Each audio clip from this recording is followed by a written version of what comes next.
bicara tentang orang yang mengidap narcissistic personal disorder (NPD. Dulu mungkin kriterianya kita sebut sebagai orang yang bersifat abusive, peleceh, atau toksik juga sebelumnya. Sekarang istilahnya jadi narsistik. Katanya orang narsistik itu sakit jiwa, ada kelainan di otak. Tetapi juga psikolog Kristen maupun para pendeta banyak ya yang berkata ciri-ciri narsistik itu ada dalam Alkitab.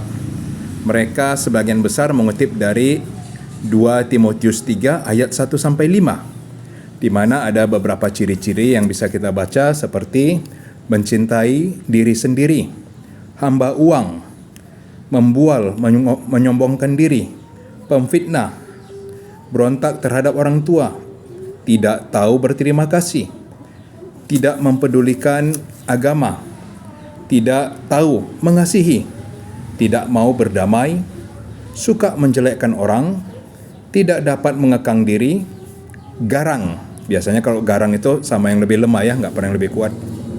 Tidak suka yang baik, suka mengkhianat, jadi suka berdusta, pandai dusta, bohongnya nekat juga.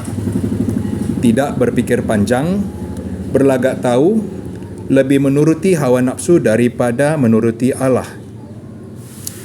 Adakah ciri-ciri ini dalam diri orang Kristen?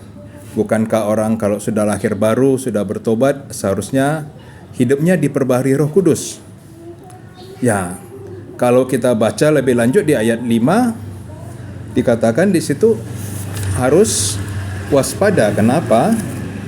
Karena mereka, cara hidup mereka secara lahiriah menjalankan ibadah mereka.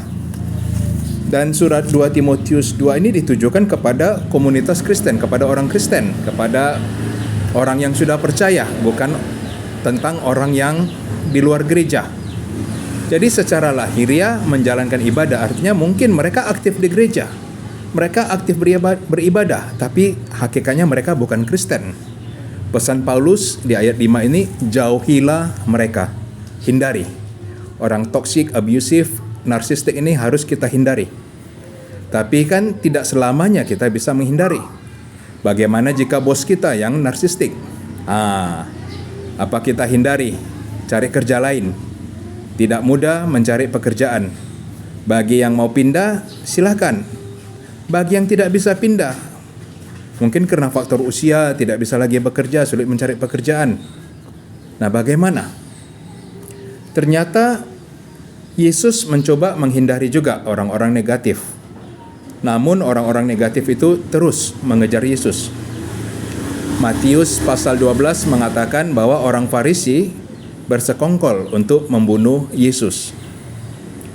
Nah, dengan peristiwa-peristiwa benturan antara Yesus maupun pengikut Yesus dengan kelompok-kelompok keagamaan, baik orang Farisi, ahli Taurat, orang Saduki, imam-imam kepala, maka Yesus tidak lagi menghindar, tetapi Yesus menghadapi mereka.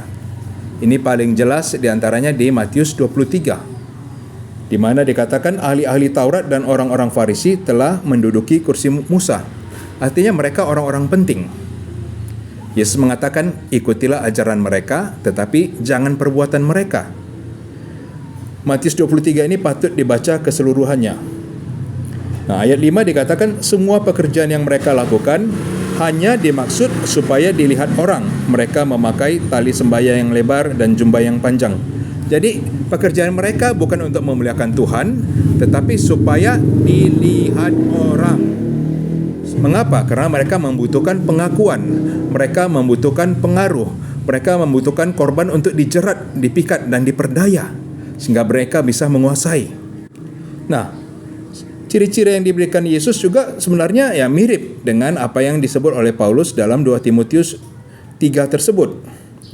Nah, malah Yesus di sini tidak lagi menyarankan, kalau Paulus tidak menyebut kelompok. Tapi Yesus justru menuju sasarannya dengan jelas. Celakalah kamu, terkutuklah kamu, hai ahli-ahli Taurat dan orang-orang Farisi. Hai kamu orang-orang munafik. Jadi orang-orang munafik ini berarti standar ganda. Mereka juga adalah orang yang mengarungi lautan menjelajahi daratan untuk mentobatkan satu orang saja menjadi penganut agamamu. Dan sesudah ia bertobat, kamu menjadikan dia orang yang neraka. Artinya, Yesus tidak memuji ada orang yang bertobat, tetapi Yesus memuji jika memang pertobatan itu menghasilkan buah, bukan menambah jumlah, bukan sekedar menjadi agama, masuk ke dalam agama tertentu. Itu bukan misi ya. Walaupun dia menjadi Kristen, menjadi Yahudi, itu bukan misi. Tanpa ada perubahan karakter menjadi seperti Kristus. Yesus malah berkata lagi, hai kamu orang-orang yang bodoh dan orang-orang buta. Ini terhadap sumpah, di mana sumpah terhadap emas di bait Allah mengikat, tapi sumpah terhadap kepada bait Allah tidak. Sumpah atau perjanjian dengan korban mengikat, tapi mezbah itu sendiri tidak. Artinya apa? Orang yang mementingkan emas di bait Allah tapi tidak bait Allahnya, orang yang mementingkan korban di atas mezbah tapi tidak mezbahnya, artinya orang-orang orientasi keberhasilannya ke cuan, ke duit, ke materi. Sementara Alkitab tidak membatasi keberhasilan itu hanya dalam bentuk materi, tapi justru lebih kepada buah roh, hal rohani. Hati-hati dengan pengajar-pengajar yang melihat atau menilai keberhasilan dengan banyak memberi, dengan menghisap, menindas, tidak peduli jemaatnya miskin atau tidak mampu atau ada pergumulan, tapi yang penting memberi banyak, gerejanya tambah besar, dia bisa sukses jalan-jalan dengan kedok misi, penginjilan, pelayanan, tapi padahal jalan-jalan. Hati-hati. Nah, Bapak Ibu yang terkasih, masih kita ada beberapa contoh lagi, tetapi kita ambil yaitu satu dari ayat 27. Celakalah kamu ahli-ahli Taurat dan orang-orang Farisi.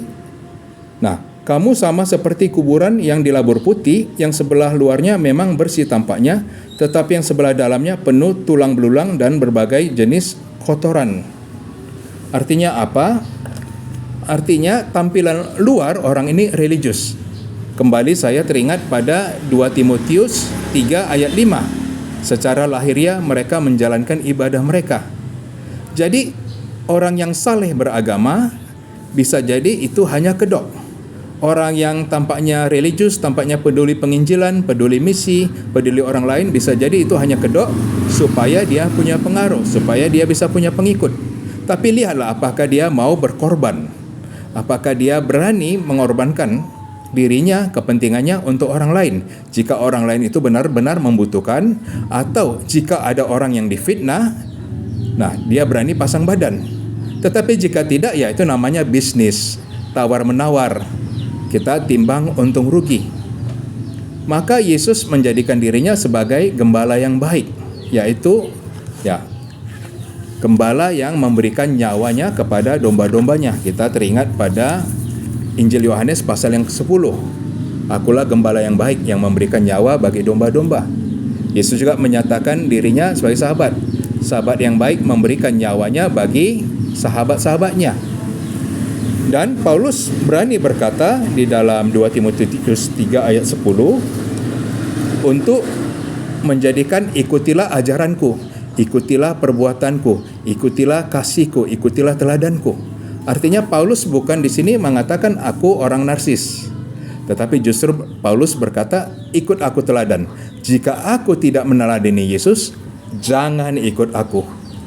Jadi hati-hati terhadap orang yang narsistik. Orang yang narsistik hanya bisa berkata ikutilah teladanku dalam mulut, karena dalam perbuatannya dia akan melukai orang lain. Kiranya jemaat Tuhan menjadi lebih waspada. Shalom.